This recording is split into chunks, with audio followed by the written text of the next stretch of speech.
Bienvenue à toutes et à tous pour notre exploration aujourd'hui. On va plonger dans l'histoire fascinante de PlayStation.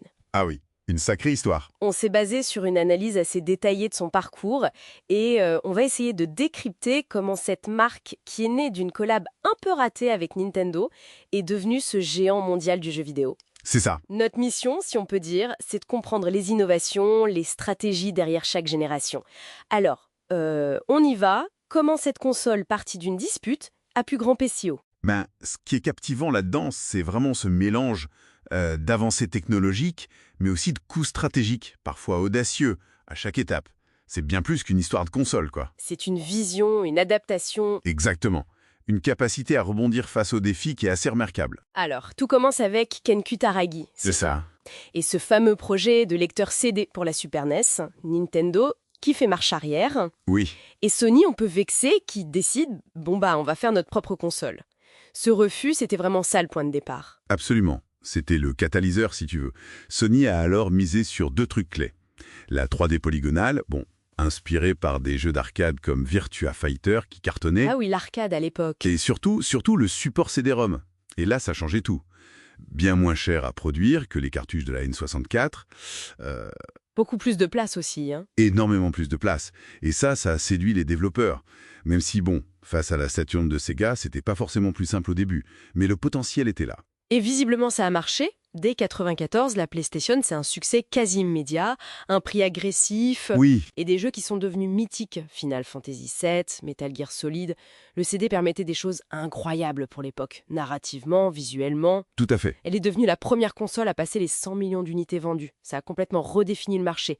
Et Sega a eu du mal à suivre sur le hardware après ça. C'est clair, c'est les amis hors course. Bon, ensuite, la PlayStation 2 en 2000. Là, le coût du lecteur DVD intégré, c'était pas juste une feature, c'était un argument de vente majeur, non? Ah, mais carrément. C'était plus qu'une console, en fait. En mettant un lecteur DVD dedans, alors que les lecteurs DVD seuls coûtaient encore un bras, C'est vrai. la PS2 est devenue le centre de divertissement du salon, super abordable. Tu rajoutes à ça son processeur, l'Emotion Engine, qui promettait beaucoup, Oui, ce nom, Emotion Engine. et une ludothèque mais gigantesque, avec des titres comme GTA San Andreas qui ont tout écrasé. Résultat, la console la plus vendue de tous les temps, plus de 160 millions. La Xbox originale, la GameCube, elle pouvait pas lutter. Domination totale. Mais après ce sommet arrive la PS3 en 2006. Et là, le démarrage a été plus compliqué. Pourtant, sur le papier, elle était hyper ambitieuse. Le processeur Cell, quasi un super ordi. Ouais. Le Blu-ray, la Full HD. Qu'est-ce qui n'a pas fonctionné au début? Mais déjà le prix, 599 $ ou euros, c'était ouf, un vrai frein. Et puis l'architecture du sel, puissante, oui, mais un cauchemar pour beaucoup de développeurs. Ah, ça on l'a beaucoup entendu. Ça a augmenté les coûts, les délais, et faut pas oublier le hack massif du PlayStation Network en 2011. 77 millions de comptes compromis, ça a fait très mal à l'image et à la confiance. Gros coup dur ça. Donc Sony a dû corriger le tir, hein. Baisse de prix, les modèles slim, et tout le marketing axé sur le Blu-ray, genre elle fait tout. Finalement, elle a fait une belle remontée. Elle a même fini par dépasser la Xbox 360 sur la fin. On sent qu'ils en ont pris pour la PS4 en 2013. Retour à une architecture beaucoup plus classique, proche du PC avec de l'AMD x86. C'était clairement pour simplifier la vie des développeurs, ça. C'est le point clé, oui. Architecture plus simple, développement plus facile, moins cher. Et Sony a aussi mis le paquet sur le social, le bouton share, le streaming, Très malin, ça. et surtout un catalogue d'exclusivités très très fort. God of War, Spider-Man, The Last of Us. En plus, lancé moins cher que la Xbox One à l'époque, Ouais, ça a joué aussi. la PS4 a largement dominé sa génération. Plus de 117 millions, c'est énorme. Et nous voilà aujourd'hui, fin depuis 2020, avec la PS5. Elle continue sur cette lancée d'innovation très concrète. Le SSD ultra rapide qui change la vie. Ah oui, les temps de chargement. La manette DualSense avec ses retours haptiques, ses gâchettes qui résistent, c'est assez bluffant. L'audio 3D aussi. C'est ça, l'immersion avant tout. Et Sony renforce tout l'écosystème autour. Le PS Plus qui évolue avec différents niveaux, de plus en plus de jeux qui sortent aussi sur PC maintenant. Oui, ça c'est nouveau. Et il continue d'investir dans la VR avec le PSVR 2. Et on parle déjà d'une PS5 Pro qui utiliserait l'IA pour booster l'image, le PSSR et même le Wi-Fi 7 pour une connexion au top.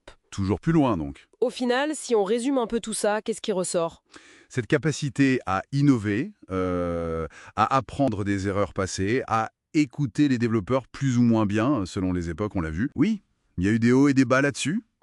Et à s'adapter en permanence. C'est ça la recette PlayStation. Je pense que oui. C'est une forme de résilience et une vision stratégique assez constante. Chaque génération a eu ses galères, parfois des grosses, mais ils ont su garder le cap, et souvent même dicter un peu la marche à suivre pour l'industrie. Hmm, Mais bon, faut rester prudent.